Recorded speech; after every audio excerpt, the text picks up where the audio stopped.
వారు బీసీ యొక్క సంక్షేమం కోసం అనేక సంవత్సరాలుగా ఉద్యమాలు చేస్తున్నటువంటి వ్యక్తి. నిన్ననే వారు అనేక పుస్తకాలు రాస్తారు. జిఎస్టీ మీద తెలుగు, హిందీ, ఇంగ్లీష్ కలుపుతూ ఒక పుస్తకం రాస్తే ఆర్థిక శాఖ మంత్రి నిర్మలా సీతారామన్ గారు పుస్తకాన్ని పార్లమెంట్లో ఆవిష్కరించడం. మిత్రులు అందరికీ నమస్కారం. మనకందరికీ తెలుసు, ఈరోజు విద్యుత్ అనేటువంటిది ఒక సాధారణ వ్యక్తి నుంచి మొదలు పెడితే దేశంలో అత్యున్నతమైనటువంటి పరిశ్రమ రంగాలు, మరి మనిషి మనుగడ కానీ వ్యవస్థ మనుగడ కానీ ఈరోజు విద్యుత్ చాలా అవసరం ఏర్పడింది.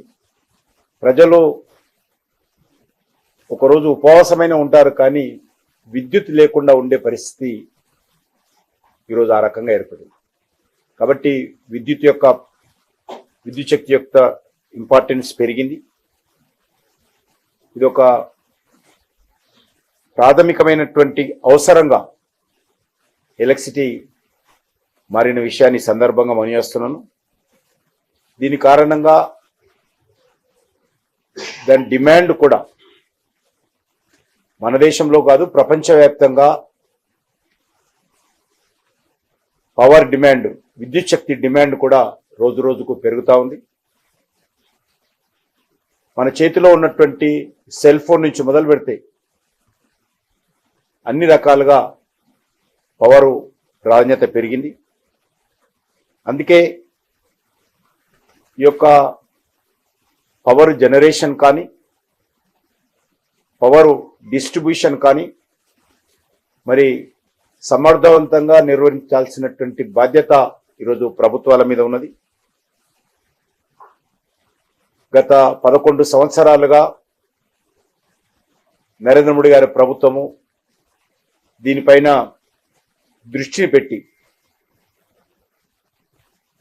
విద్యుత్ ఉత్పత్తి పైన, విద్యుత్ సరఫరా పైన కేంద్ర ప్రభుత్వము తన బాధ్యతను సమర్థవంతంగా నిర్వహిస్తూ ఉంది. ఈరోజు దేశంలో విద్యుత్ ఉత్పత్తిలో 74% బొగ్గు ద్వారా, థర్మల్ విద్యుత్ ద్వారా ఈరోజు విద్యుత్ ఉత్పత్తి చేస్తూ ఉన్నాం. ఇది దేశంలో డిమాండ్ ఎంతకు పెరిగినప్పటికీ కూడా మా మినిస్ట్రీ తరఫున బొగ్గును ఉత్పత్తి చేసి ఆయా థర్మల్ విద్యుత్ ఉత్పత్తి చేసేటువంటి పరిశ్రమలకు అందించడానికి మేము సిద్ధంగా ఉన్నాం. ఈరోజు దేశవ్యాప్తంగా పవర్ జనరేషన్ చూసినట్లయితే మరి మిగులు విద్యుత్ ఉత్పత్తి అవుతా ఉంది విద్యుత్. ఆ రకంగా గతంలో మనకు తెలుసు, మన తెలంగాణలో కానీ ఆంధ్రప్రదేశ్లో కానీ పారిశ్రామిక రంగాలకు, వ్యవసాయ రంగానికి, గృహ అవసరాలకు, వాణిజ్య అవసరాలకు విద్యుత్ కోతలు ఏ రకంగా ఉండదో తెలుసు. నరేంద్ర మోడీ గారు ప్రధానమంత్రి కాకముందు మన హైదరాబాద్ నగరంలోనే పారిశ్రామికవేత్తలు, కార్మికులు కలిసి మాకు విద్యుత్ ఇవ్వండి, మా పరిశ్రమలు మూతపడుతున్నాయని ఆందోళన చేసినటువంటి విషయము, ఉద్యమం చేసినటువంటి విషయాన్ని కూడా ఇందిరా పార్క్ దగ్గర నేను ఈ సందర్భంగా మనయేస్తున్నాను. అందుకే ఈరోజు విద్యుత్తును దేశవ్యాప్తంగా 24/7 సరఫరా జరిగే విధంగా కేంద్ర ప్రభుత్వము అన్ని రాష్ట్రాలతో సమన్వయం చేసుకుంటూ ముందుకెళ్తా ఉంది. ముఖ్యంగా వన్ నేషన్ వన్ గ్రిడ్ పేరుతో ఇంతకుముందు ఏ విద్యుత్ పరిశ్రమ ఏ రాష్ట్రానికి సంబంధించి వాళ్ళు మాత్రమే సర్దుకునేటువంటి వాళ్ళు. ఈరోజు దేశంలో ఎక్కడ విద్యుత్ ఉత్పత్తి జరిగినా కూడా మరొక రాష్ట్రంలో, మరి మారుమూల ప్రాంతంలో ఉన్నటువంటి గ్రామాలకు కూడా ఇక్కడ జరిగినటువంటి విద్యుత్తును అందించే విధంగా వన్ నేషన్ వన్ గ్రిడ్ అనేటువంటి మరి సంస్కరణ కేంద్ర ప్రభుత్వం తీసుకురావడం జరిగింది. ఈ రకంగా విద్యుత్తు ఎక్కడైతే అందుబాటులో ఉందో దాన్ని అందిపుచ్చుకోవడం కోసం ఇంటిగ్రేటెడ్ పవర్ డెవలప్మెంట్ స్కీమ్ కేంద్ర ప్రభుత్వం ప్రవేశపెట్టడం జరిగింది. మన తెలంగాణ రాష్ట్రంలో కూడా విద్యుత్ కేబుల్ వ్యవస్థను బలోపేతం చేయడం కోసం మరి న్యూ టెక్నాలజీ అందించడం జరిగింది. అదేవిధంగా మరి లో టెన్షన్ లైన్లు కానీ హై టెన్షన్ లైన్లు కానీ లేక డిస్ట్రిబ్యూషన్ ట్రాన్స్ఫార్మర్స్ కానీ ఫీడర్ మీటర్స్ కానీ వీటన్నిటిని ఏర్పాటు చేయడం కోసం కేంద్ర ప్రభుత్వం తెలంగాణ రాష్ట్రానికి అనేక రకాలుగా సహకారం అందించడం జరిగింది. అదేవిధంగా తెలంగాణ రాష్ట్రంలో 5,15,000 ఇండ్లకు మరి ప్రధానమంత్రి సౌభాగ్య యోజన పథకం కింద విద్యుత్తు ఇంటింటికి అందించేటువంటి ప్రయత్నం చేస్తా ఉన్నాం. అదేవిధంగా ఉజాల పథకం కింద విద్యుత్తును ఆదా చేయాలి అనేటువంటి కాన్సెప్ట్ తో ప్రారంభించినటువంటి ఉజాల పథకం కింద మరి తెలంగాణ రాష్ట్రంలో గృహ వినియోగదారులకు అంటే డొమెస్టిక్ రంగానికి సంబంధించి గృహ అవసరాలకు 28 లక్షల ఎల్ఈడి బల్బులు కేంద్ర ప్రభుత్వం అందించింది. అదేవిధంగా 3,14,000 ఎల్ఈడి ట్యూబ్లైట్లు అందించాం. అదేవిధంగా అనేక రకాల ఎల్ఈడికి సంబంధించినటువంటి విద్యుత్ ఆదా ఉండేటువంటి ఫ్యాన్లను కూడా తెలంగాణ రాష్ట్రంలో మరి అందించడం జరిగింది. అదే కాకుండా నేషనల్ స్ట్రీట్ లైట్ ప్రోగ్రామ్ వీధి దీపాల కోసం కూడా కేంద్ర ప్రభుత్వమే స్వయంగా బాధ్యత తీసుకొని కేంద్ర ప్రభుత్వ ఖర్చులతోటే వీధి లైట్ ఏర్పాటు చేసి ఆయన ఎంతైతే ఎల్ఈడి బల్బులు ఏర్పాటు చేయకముందు కరెంటు బిల్లు కట్టేటువంటి వాళ్ళు ఆ కరెంటు బిల్లుల అడ్జస్ట్మెంట్ తోటే రాష్ట్ర ప్రభుత్వం మీద కానీ స్థానిక సంస్థల మీద కానీ ఏ రకమైనటువంటి భారం పడకుండా ఎల్ఈడి వీధి లైట్లు మరి ఏర్పాటు చేస్తున్న విషయాన్ని కూడా ఈ సందర్భంగా మనవేస్తున్నాం. అంతేకాకుండా ఈరోజు మనకందరికి తెలుసు ఎన్టీపీసీ ఆధ్వర్యంలో 4,000 మెగావాట్ల పవర్ జనరేషన్ చేయాలని చెప్పి కేంద్ర ప్రభుత్వం నిర్ణయం తీసుకుంది. మొదటి విడతలో 14,000 కోట్ల రూపాయలతోటి 1,600 మెగావాట్లు ఇప్పటికే ఉత్పత్తి ప్రారంభించాం. అది రాష్ట్రానికి దేశానికి కూడా అందుబాటులో వచ్చిన విషయాన్ని మనం చేస్తా ఉన్నాను. దానిపైన 11,000 కోట్ల రూపాయలు ఎన్టీపీసీ ఫస్ట్ ఫేజ్ లో మరి 4,000 మెగావాట్లలో 16,000 మెగావాట్ల విద్యుత్ ఉత్పత్తి ఇప్పటికే ప్రారంభమైంది. మరొక 2,400 మెగావాట్ల పవర్ జనరేషన్ కోసం కూడా సన్నాహాలు ప్రారంభించామని చెప్పి ఈ సందర్భంగా మనయేస్తున్నాను. అంతేకాకుండా పిఎం కుసుమ్ పథకం కింద ప్రహ్లాద్ జోషి గారితో మాట్లాడి 20,000 సోలార్ పంపు సెట్లను తెలంగాణ రాష్ట్రానికి ఫస్ట్ ఫేజ్ లో మంజూరు చేయించాము. ఆ రకంగా సోలార్ పవర్ ప్లాంట్లను కూడా మన తెలంగాణకు అందించేటువంటి ప్రయత్నం చేస్తా ఉన్నాం. అదేవిధంగా ఈరోజు తెలంగాణ రాష్ట్రంలో ఇప్పటికే ఒక 100 మెగావాట్ల ఫ్లోటింగ్ సోలార్ పవర్ ప్లాంట్ను మొదటిసారిగా నీటి మీద తేలి ఆడేటువంటి సోలార్ పవర్ జనరేషన్ పెద్ద ఎత్తున ఫస్ట్ టైం మన రామగుండంలో ప్రారంభించడం జరిగింది. మరొక 176 మెగావాట్ల సోలార్ పవర్ ను కూడా ఎన్టీపీసీ ఆధ్వర్యంలో రామగుండంలో మరి జనరేట్ చేస్తా ఉన్నాం. ఈ యొక్క జనవరి ఫిబ్రవరిలోనే వాటిని పూర్తి చేసి మరి పవర్ జనరేషన్ చేస్తూ మరి రాష్ట్రానికి అందించేటువంటి ప్రయత్నం కేంద్ర ప్రభుత్వం చేస్తుంది. 176 మెగావాట్ల సోలార్ పవర్ ప్లాంట్లను కూడా మరి వచ్చే 2-3 నెలల్లోనే పూర్తి చేస్తామని మనం చేస్తా ఉన్నాం. అంతేకాకుండా ఈరోజు తెలంగాణ రాష్ట్రానికి అన్ని రకాలుగా మరి విద్యుత్తు ఉత్పత్తి విషయంలో సహకారం అందించడానికి సిద్ధంగా ఉన్నాం. ఈరోజు విద్యుత్ సంస్థలకు కేంద్రంతో కలిసి మరి పనిచేసినట్లయితే మరింత ఉపయోగం ఉంటుందనే విషయాన్ని ఈ సందర్భంగా మనయేస్తా ఉన్నాను. ఈరోజు దురదృష్టం ఏంటంటే తెలంగాణ రాష్ట్రంలోని విద్యుత్ ఉత్పత్తి సంస్థలు, అదేవిధంగా విద్యుత్ సరఫరా సంస్థలు, పవర్ జనరేషన్ కంపెనీలు కానీ, పవర్ ట్రాన్స్ఫర్ చేసేటువంటి కంపెనీలు కానీ, పవర్ డిస్ట్రిబ్యూషన్ సెంటర్స్ కానీ ఈరోజు అప్పుల బాటలో, నష్టాల ఊబిలో ఈరోజు తేలికపోయాయని సందర్భంగా మనయేస్తున్నాను. వేల కోట్ల రూపాయలు, చాలా భయంకరంగా వేల కోట్ల రూపాయల అప్పుల భారాన్ని ఈ విద్యుత్ సంస్థలు మోయలేక నడ్డి విరుగుతుంది. ఆ రకంగా విద్యుత్ సంస్థలు ఎప్పుడు కూల్తాయో తెలియని పరిస్థితుల్లో ఈరోజు తెలంగాణ రాష్ట్రంలో ఉన్నటువంటి పరిస్థితి కనిపిస్తా ఉంది.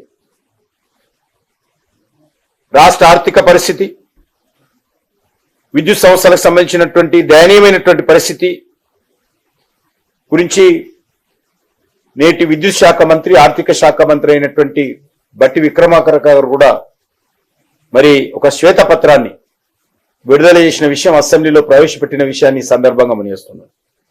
దాని ప్రకారము వివిధ విద్యుత్ విభాగాలు, డిస్కంలు చెల్లించవలసినటువంటి అప్పు 30,000 కోట్లకు పైగా ఉందని చెప్పి మరి వారు చెప్పిన విషయాన్ని సందర్భంగా మనయేస్తున్నాం.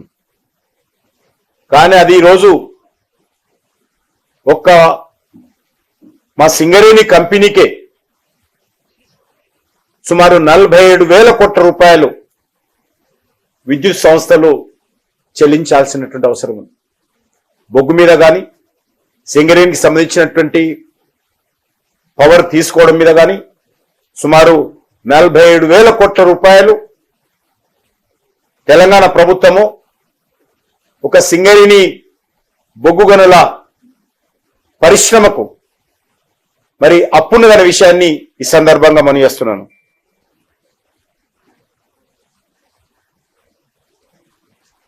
రాష్ట్రంలో విద్యుత్ సంస్థలు ఆర్థికంగా సాధించినటువంటి అప్పుల ప్రగతి చాలా అద్భుతంగా ఉన్నదనే విషయాన్ని సందర్భంగా మనయేస్తాను. రాష్ట్రంలో విద్యుత్ డిమాండ్ రోజు రోజుకు పెరుగుతా ఉంది. మరొక దిక్కు విద్యుత్ సంస్థల యొక్క అప్పుల పరిస్థితి మరి అదే స్థాయిలో పెరుగుతా ఉందనే విషయాన్ని సందర్భంగా మనయేస్తున్నాను. ఉప ముఖ్యమంత్రి, ఆర్థిక శాఖ మంత్రి బట్టి విక్రమార్క గారు ఒక మాట చెప్పారు. 2047 నాటికి 1,00,000 మెగావాట్లకు తెలంగాణ పవర్ డిమాండ్ పెరుగుతుందని చెప్పారు. పెరుగుతున్నటువంటి డిమాండ్కి అనుకూలంగా రాష్ట్రంలో విద్యుత్ సరఫరా మరి చేయడం కోసము కావలసినటువంటి ఇన్ఫ్రాస్ట్రక్చర్, మౌలిక వస్తువులు, అది పవర్ జనరేషన్ కానీ, పవరు మరి ట్రాన్స్ఫార్మ్ చేయడానికి కావాల్సినటువంటి నెట్వర్క్ కానీ ఈరోజు ఆ స్థాయిలో లేదనే విషయము ఈ సందర్భంగా మనయేస్తున్నాం. ఒక పూట వర్షాలు కురిస్తే లేక వేగవంతమైనటువంటి గాలులు వస్తే కూడా ఈరోజు కరెంట్ ఆగిపోతా ఉంది హైదరాబాద్తో సహా. అందుకే రాష్ట్ర ప్రభుత్వము విద్యుత్ డిమాండ్కి అనుకూలంగా గతంలో ఉన్నటువంటి బీఆర్ఎస్ ప్రభుత్వం కానీ, ఇప్పుడు ఉన్నటువంటి కాంగ్రెస్ పార్టీ ప్రభుత్వం కానీ నిర్మాణాత్మకమైనటువంటి చర్యలు, ప్రాక్టికల్గా అవసరం ఉన్నటువంటి చర్యలు విద్యుత్ ఉత్పత్తి కోసం, విద్యుత్ సరఫరా కోసం తీసుకోలేదనే విషయాన్ని సందర్భంగా మనయేస్తున్నాం.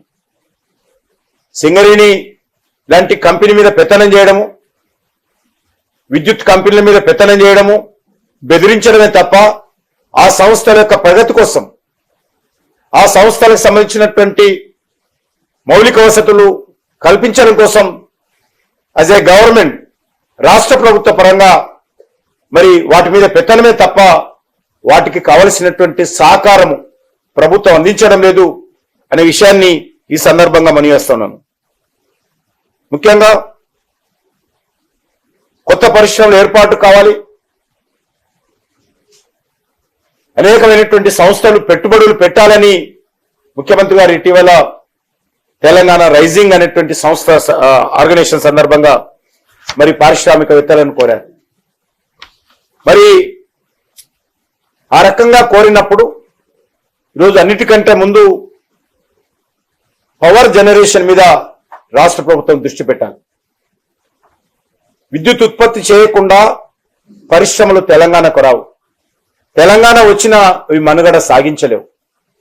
కాబట్టి విద్యుత్తు అవసరాలకు అనుకూలంగా మరి రాష్ట్రంలో పవర్ జనరేషన్ మీద దృష్టి పెట్టాల్సినటువంటి అవసరం ఉంది. మరి ఇటీవల ప్రవేశపెట్టినటువంటి బడ్జెట్లో మరి విద్యుత్తుకు సంబంధించినటువంటి బడ్జెట్ 21,000 కోట్లు మాత్రమే తెలంగాణలో కేటాయించారు. ఈ కేటాయించినటువంటి డబ్బు కూడా అప్పులు తీర్చే పరిస్థితి లేదు. అదేవిధంగా ఉచిత పథకాలు, పవర్ కు సంబంధించినటువంటి ఉచిత పథకాలు ఏవైతున్నాయో దానికి కూడా సరిపోయేటువంటి పరిస్థితుల్లో లేదు ఈరోజు. మరి ఇది కాకుండా పాత బకాయిల పరిస్థితి ఏందో కూడా మరి ఈ ప్రభుత్వం ఇంతవరకు ఆలోచన చేసే పరిస్థితి లేదు. అదే కాకుండా నిధులు లేని కారణంగా అనేకమైనటువంటి విద్యుత్ ప్రాజెక్టులు కూడా మరి ఎక్కడేసిన గొంగడి అదే విధంగా ఉంది. ఈరోజు ఉద్యోగస్తుల జీతభత్యాల పరిస్థితి కూడా మరి పవర్ కంపెనీలో చాలా దయనీయంగా ఉందనే విషయాన్ని ఈ సందర్భంగా మనం చేస్తున్నాం. ఇటీవల clean and green energy policy 2025 రాష్ట్ర ప్రభుత్వం ప్రకటించింది. ఇందులో 2030 నాటికి 20,000 మెగావాట్లు, 2035 నాటికి 40,000 మెగావాట్లు విద్యుత్ అదనంగా మరి జనరేట్ చేస్తామని చెప్పి లక్ష్యంగా పెట్టుకుంది. మరి దానికి అనుకూలంగా మరి రాష్ట్ర ప్రభుత్వము నిర్మాణాత్మకంగా చర్యలు తీసుకోవడం లేదనే విషయాన్ని ఈ సందర్భంగా మనం చేస్తున్నాం. వారు ఒక మాట అన్నారు, స్టేట్ గవర్నమెంట్ యొక్క పవర్ గ్రిడ్ దెబ్బతింటే చాలా తెలంగాణకు నష్టం వస్తుందన్నారు. కానీ ఆ రకంగా పవర్ గ్రిడ్ దెబ్బతినకుండా తీసుకుంటున్నటువంటి చర్యల విషయంలో మరి ఏ రకమైనటువంటి రాష్ట్ర ప్రభుత్వం తరఫున చర్యలు కనిపించడం లేదు. హైదరాబాద్ ఒక గ్లోబల్ హబ్గా మారాలని అందరం అనుకుంటున్నాం. కానీ అందుకు అనుకూలంగా మారాలి అంటే ఎలక్ట్రిసిటీ మరి ఒక ప్రధానమైనటువంటి టూల్గా ఉపయోగపడుతుంది. దాన్ని దృష్టిలో పెట్టుకోవాల్సినటువంటి అవసరం ఉంది. ఈరోజు డిస్కమ్లు కూడా చాలా నష్టాల్లో ఉన్నాయి. సింగరేణికి చెల్లించాల్సినటువంటి అప్పే కాకుండా ఇతర పరంగా కూడా విద్యుత్తు డిస్ట్రిబ్యూషన్ సంస్థలు చాలా నష్టాలను ఎదుర్కొంటున్నాయి. అందువల్ల మన Telangana power distribution company rating కూడా చాలా తక్కువగా ఉంది. అది కూడా రాష్ట్ర ప్రభుత్వం ఆలోచన చేయాల్సినటువంటి అవసరం ఉంది. అంతేకాకుండా ఇటీవల ప్రభుత్వం నిన్న కూడా ప్రకటించింది, మేము మరో డిస్కమ్ సంస్థను ఏర్పాటు చేస్తాము. దాని ద్వారా ఏదైతే ఉచిత పథకాలు ఉన్నాయో ఉచిత పథకాలన్నీ కూడా నూతన డిస్కమ్ సంస్థకు మరి డివైడ్ చేసి మరి మిగిలిన పారిశ్రామిక రంగాలకు కానీ గృహ అవసరాలకు కానీ వాణిజ్య అవసరాలకు కానీ ఇచ్చేటువంటి విద్యుత్తును మరి ప్రత్యేకమైనటువంటి డిస్కమ్ ద్వారా సరఫరా చేసి దాని మీద అప్పులు తీసుకోవాలనుకుంటున్నాం. ప్రభుత్వం ఎంతసేపు అప్పుల గురించి ఆలోచన చేస్తుంది తప్ప పాత అప్పులను ఏ రకంగా తీరుస్తాము అనేటువంటి విషయం పైన గతంలో బీఆర్ఎస్ ప్రభుత్వం కానీ ఇప్పుడు ఉన్నటువంటి కాంగ్రెస్ ప్రభుత్వం కానీ ఆలోచన చేయడం లేదనే విషయాన్ని ఈ సందర్భంగా నేను మనవి చేస్తా ఉన్నాను. జెన్కోకు సుమారు 26,000 కోట్ల రూపాయలు మరి ఈరోజు బకాయిలు మళ్లించబడ్డాయని చెప్పి రాష్ట్ర ప్రభుత్వం చెప్పింది. ఆ రకంగా 26,950 కోట్ల రూపాయలు, 9,032 కోట్ల రూపాయలు, ఇవన్నీ కూడా కొత్త డిస్కంకు మేము ఏర్పాటు చేస్తామని చెప్పి ఈ ప్రభుత్వం ఆలోచన చేస్తా ఉంది. అయితే డిస్కంలు ఏర్పాటు చేసినంత మాత్రాన పవర్ జనరేషన్ కాదు. కాబట్టి డిస్ట్రిబ్యూషన్ సంస్థలు ఏర్పాటు చేయండి, కానీ పవర్ జనరేషన్ విషయంలో కూడా అదే స్థాయిలో ఆలోచన చేయాల్సినటువంటి బాధ్యత ఉన్నది. ఇప్పటికే డిస్కంలు నష్టాల నుంచి ఏ రకంగా బయటికి తీసుకొస్తారో ప్రభుత్వం దగ్గర కార్యాచరణ లేదు. ఏ రకంగా అప్పులు తీరుస్తారో ప్రభుత్వం దగ్గర కార్యాచరణ లేదు. 47,000 కోట్ల రూపాయల సింగరేణికి ఏ రకంగా ఎప్పుడు ఇస్తారో ఈరోజు దానికి సంబంధించి కూడా ఏ రకమైనటువంటి కార్యాచరణ ప్రకటన లేదు. అంతేకాకుండా ఈరోజు మనం చూస్తా ఉన్నాము, సింగరేణికి చెల్లించాల్సినటువంటి బకాయిలు ఏవైతే ఉన్నాయో, మరి సింగరేణి సంస్థ అనేక రకాల ఇబ్బందులకు గురవుతుంది. ఎక్కడైతే గనులు ఉంటాయో, మైనింగ్ యాక్టివిటీ ఉంటుందో, మైనింగ్ యాక్టివిటీ కారణంగా గ్రామాలు కొద్ది అనేక రకాల ఇబ్బందులకు గురవుతాయి. పొల్యూషన్ కావచ్చు, భూమి సేకరణ విషయంలో కావచ్చు, ట్రాన్స్పోర్ట్ విషయంలో కావచ్చు, ఇబ్బందులు వచ్చినప్పుడు ఆ యొక్క గ్రామాలను, ఆ యొక్క మైనింగ్ ఏరియాను రక్షించడం కోసం డిస్ట్రిక్ట్ మినరల్ ఫండ్ అనేటువంటిది ఏర్పాటు చేస్తున్నారు.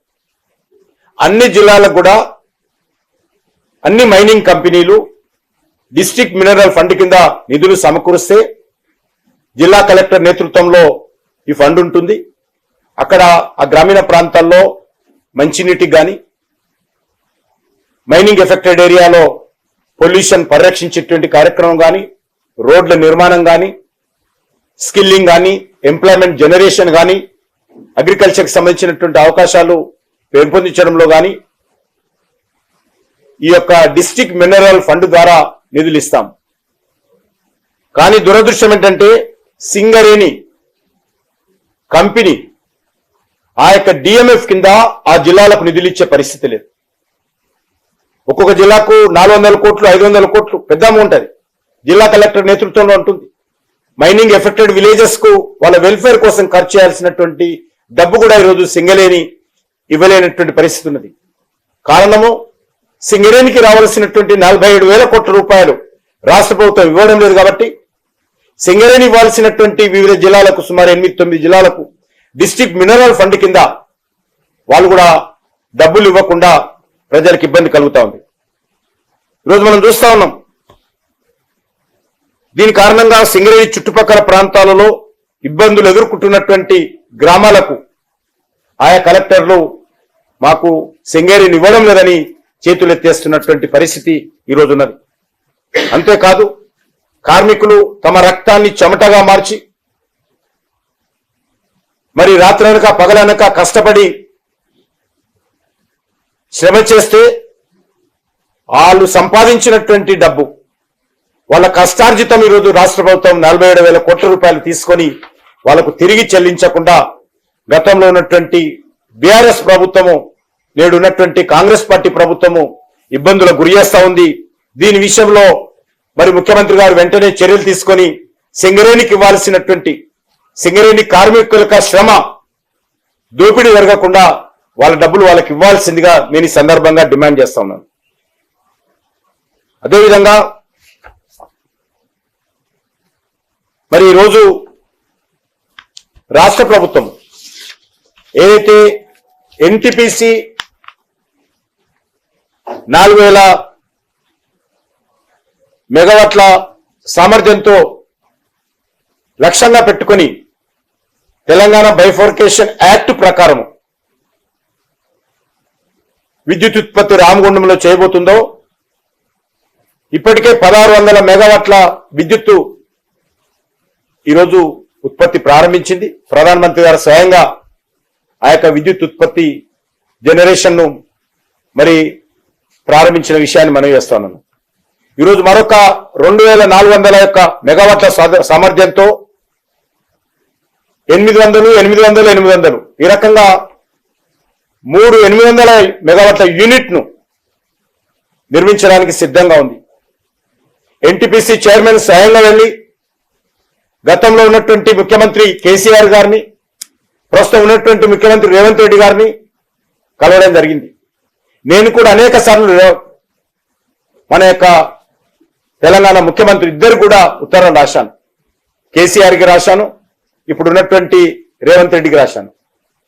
వెంటనే మీరు ఎన్టీపీసీతో మీరు పవర్ పర్చేస్ అగ్రిమెంట్కి రండి, ఈ యొక్క విద్యుత్ ఉత్పత్తి వెంటనే మౌలిక వసతులు కల్పించేటువంటి పని ప్రారంభిస్తామని చెప్తే ఇంతవరకు రాష్ట్ర ప్రభుత్వం ముందుకు రావడం లేదు అనే విషయాన్ని సందర్భంగా మనవిస్తున్నాను.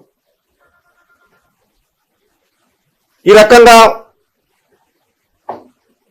చాలా అనుభవం ఉన్నటువంటి సంస్థ, ప్రభుత్వ రంగ సంస్థ, మరి రాష్ట్ర ప్రభుత్వం మీద ఏ రకమైనటువంటి భారం పడకుండా కేంద్ర ప్రభుత్వమే పూర్తి బాధ్యత తీసుకొని విద్యుత్ ఉత్పత్తికి సంబంధించినటువంటి ఈ యొక్క 2400 మెగావాట్ల పవర్ ప్లాంట్ ఏర్పాటుకు సిద్ధంగా ఉంటే దానిని అందిపుచ్చుకోకుండా, దానిపైన చర్యలు తీసుకోకుండా రామగుండం, పాల్వంచ, మక్తల్లో రాష్ట్ర ప్రభుత్వ పరిధిలో 3 పవర్ ప్లాంట్లను ఏర్పాటు చేస్తామని చెప్పి రాష్ట్ర ప్రభుత్వం ఇటీవల ప్రకటించింది.